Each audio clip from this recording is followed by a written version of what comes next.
আসসালামু আলাইকুম দর্শক, স্বাগত জানাচ্ছি রয়্যাল বাংলা টিভির সংবাদে। এখন দেখবেন বিস্তারিত সংবাদ।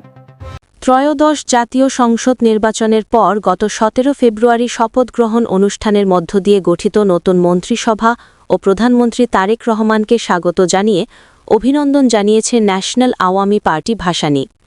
ন্যাপ ভাসানীর সভাপতি স্বপন কুমার সাহা, সিনিয়র সহসভাপতি নাজিম উদ্দিন ও মহাসচিব মনসুর রহমান শেখ এক অভিনন্দন বার্তায় বলেন, আমরা বিশ্বাস করি মাননীয় প্রধানমন্ত্রী তারেক রহমানের নেতৃত্বে এই সরকার মুক্তিযুদ্ধ ও সাম্প্রদায়িক সম্প্রীতির পক্ষে অবিচল থাকবে।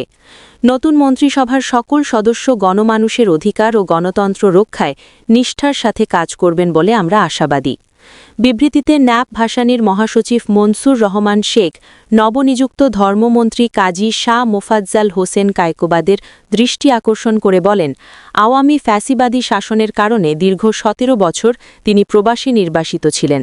তিনি বলেন, ওয়াকফা প্রশাসনকে আরও স্বচ্ছ ও জনবান্ধব করতে এবং জনগণের পক্ষে কাজ করার জন্য কার্যকর পদক্ষেপ গ্রহণ করতে ধর্মমন্ত্রীর সুদৃষ্টি কামনা করেন। সংগঠনের সিনিয়র সহসভাপতি নাজিম উদ্দিন শাহজালালের পুণ্যভূমি সিলেট থেকে নির্বাচিত সংসদ সদস্য খন্দকার আব্দুল মুক্তাদিরকে তার বিজয়ে আন্তরিক অভিনন্দন ও শুভেচ্ছা জানান। বিবৃতির শেষাংশে পবিত্র মাহে রমজান উপলক্ষে দেশবাসী ও বিশ্ব মুসলিম উম্মাহকে ন্যাপ ভাসানীর পক্ষ থেকে আন্তরিক মুবারকবাদ জানানো হয়।